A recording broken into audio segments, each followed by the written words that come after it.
So there's allegations on the internet that I punched someone or assaulted someone or pulled someone off their bicycle, which I've got to say is untrue. And if it was true, then why am I sitting here as a free man and not arrested? I went to the police station last night in Chiang Mai, and they knew all about it, and they're sort of like, you know, whatevs. They rolled their eyes. But apparently, on the internet, on YouTube, there's an image of me punching someone in the face and saying, Durianrider assaulted me.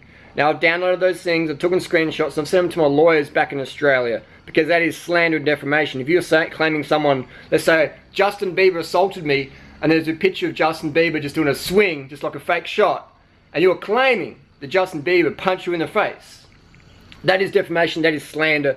And these people out there who claim not to be into drama, but putting up a clickbait title with the image like that, with someone doing a fake swing at you, just pulling the punch, no contact, you know what I mean? It's just like a WWF punch, just faking, but claiming that that was a legit punch, you know, then that, what is that? Is that drama? That's drama. And every single day here in Chiang Mai, Thailand, there will be drama, as long as those two fuckboys keep turning up and creating drama and creating division. They created a Facebook group saying, what do you think of Harley Durianrider?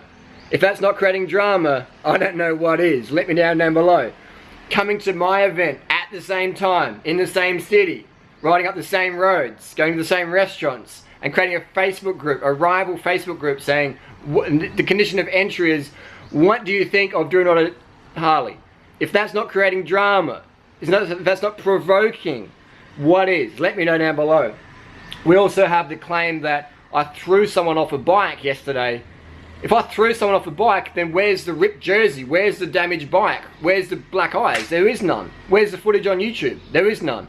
But here's the thing, one person claimed Harley threw me off my bike, and then the other witness says, no, you actually put your bike down respectfully and hopped off your bike.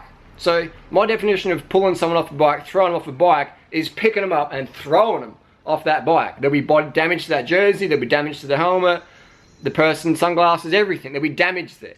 But there was none. And even their witness says, I actually didn't throw them off the bike. So again, that was submitted to the lawyers, and that's going to be an interesting case.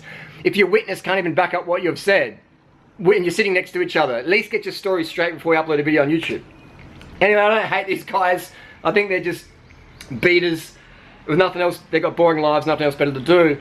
But they also say that Harley brainwashes people, and that is true. That is true. I was the first vegan on YouTube to create large following. I was the first vegan on YouTube to do vlogs and consistently show what I eat. I was the first vegan cyclist to get on Strava and say vegan power, pump it up. I was the first vegan cyclist on Doi Satep, you know, putting the times up there and highlighting it. Everybody in Chiang Mai who's here is here because of me. Now, I don't say that to say, hey, I'm the king. I say that I was the starter. I was the fire starter, the trailblazer. I came to Thailand in 2005, my first ever trip. Nobody was here. This was before YouTube was around. Just before Facebook and everything, social media. Actually, correct me if I'm wrong, forums were around that time, and I was on forums. But the other forms of social media, as we know today, Instagram, Facebook, in their massiveness, they weren't around. So I was the first person to bring people here. So all these people who say, oh, I don't follow Durianrider anymore, then why the fuck are you wearing a vegan jersey, cycling up my favourite mountain that I advertise more than anyone else on the planet, coming to my event at the same time and claiming, I'm not a fan of Durianrider. Why would you turn up to Durianrider's cycling festival, June 1st to July 14th? Why would you do that? You know? Just insane that these people say, I'm not a follower anymore, but you still go to the restaurants that you only know about because I went there first and vlogged it. And you ride the bikes, the compact cranks, and the power meters, and the, you know what I mean? It's these people who just have no idea. And all their friend group, they met through me. So, oh, I'm not a Durianrider follower anymore, but I still hang out with the people I met through Durianrider, and I still go to the places Durianrider recommended, I still ride the bikes Durianrider recommended, and the cranks, and the gear ratios, and the cadence, and the dietary recommendations of high carb, low fat veganism, but Durianrider's a cult.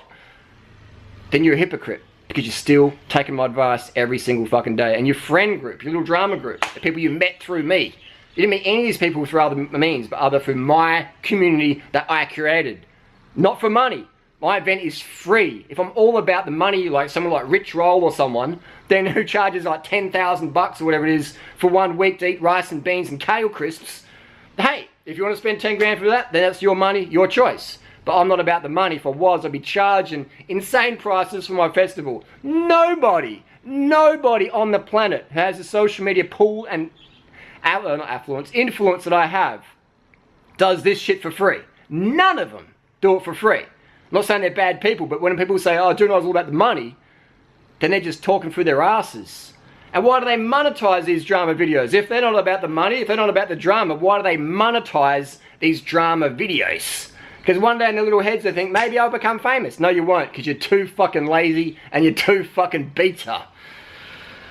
The truth will set you free, but first it's going to piss you off. What else can we talk about? Jump cuts. They're always doing these jump cuts, and they're looking to the left and looking to the right, and they're sort of thinking, oh, what are we going to say? And they're looking at each other. Did our stories just match up? Oh, no, they didn't. Let's just keep rolling. At least get your stories straight before you go to the police station and make false reports. If or when this goes to court, it's going to be hilarious, because the judge will go, hang on, what did you just say? He threw off the bike and you're saying he didn't? What? And once that sort of lie is caught out in court, it's like, boom. You guys pay court fees, I win, you lose. It is an interesting world we live in, where people say they don't want drama, they bring it every day by turning up. Like, it's like me going to Elliot Hulse or some other YouTuber's camp and turning up in the weights room, you know, and making videos about Elliot Hulse, where Elliot Hulse is a dickhead, and then say, oh, I'm not into drama, why are these guys all aggressive towards me? Yeah, you know, what is going on in these kids' heads? It's the rich kid syndrome. No, it's not the rich kid syndrome, because I do have friends who are really, really wealthy financially, and they're good people. They're not shit cunts. So, what I'm trying to think. I'm a why man. I like to understand why people do shit. I get these guys want to get some pussy, and you know they should just. You know, there's other ways for that in Thailand. You should go on Tinder or something. You know, like you don't have to come to my event. All the girls know you guys are fuckboys anyway, so you've just destroyed your own image through your own actions. They all know you're fuckboys with no vasectomies, and you don't care if you get girls pregnant. So that is what it is. There's no crime in that, but at least be transparent about what your intention is and what the risks are. Pregnancy is a real deal, and these guys should ask questions. I forgot to ask a question on camera. Guys, how many girls have you gotten pregnant and they've had to have abortions? How many? I don't know. All I know is what I hear. But those guys should. I forgot to ask that question, so I did make a boo-boo yesterday. There's guys claiming that I claimed that I cornered them or they cornered me. No, it was just a discussion on the door, and I said, let's talk like men. No cameras. Let's talk like men, one-on-one, two-on-one if you need to feel secure or whatever. Fair enough. But they didn't want to do that. They just backed out like little leaves shaking in the wind. And hey, that's cool. I understand that they thought I wasn't going to turn up to my festival. But people came, they spent money to be here. Not with me, they spent money with hotels and flights and all sorts of stuff. And I thought, fuck, I'm not going to show Chiang Mai just because they're two thirsty fuckboys. I can't do that. The event is cancelled, but I'm still here living in Chiang Mai. I'm still answering your questions. We're still going to do the Q&A. We're still doing the daily rides where you don't have to pay just to say g'day. You know, that is something other people do, and that's fair enough. That's what they want, and I understand why they do that, because it keeps out all the fuckboys. But I'm still going to do free events. Yeah, I might do some paid retreats if people want that, you know, 10 group of 10, personal, intimate, boom, 100% focus. I can do that down the track. But right now, it's this year's festival. It is free, and is drama-free only if those two fuckboys leave Chiang Mai. Otherwise, it's drama every single day, every single restaurant. You don't know who's going to turn up and when or what ride. But if those two fuckboys go, then it's back to normal, back to peace and quiet. So if you want Chiang Mai in the goodness like it used to be, then ask these two fuckboys to go to Chiang Rai or Pai, or get their little group and go wherever else they want to go. Simple as that. I ain't leaving Chiang Mai. Chiang Mai is awesome. I'm here to repair the damage that those two guys did, or that Sam guy did. And hopefully we can make Chiang Mai great again, but the drama will be here as long as those two guys are here. And I promise that, and I do that to put up a wall to keep further fuckboys away from my event. Because if you don't stand for something, then you'll fall for anything.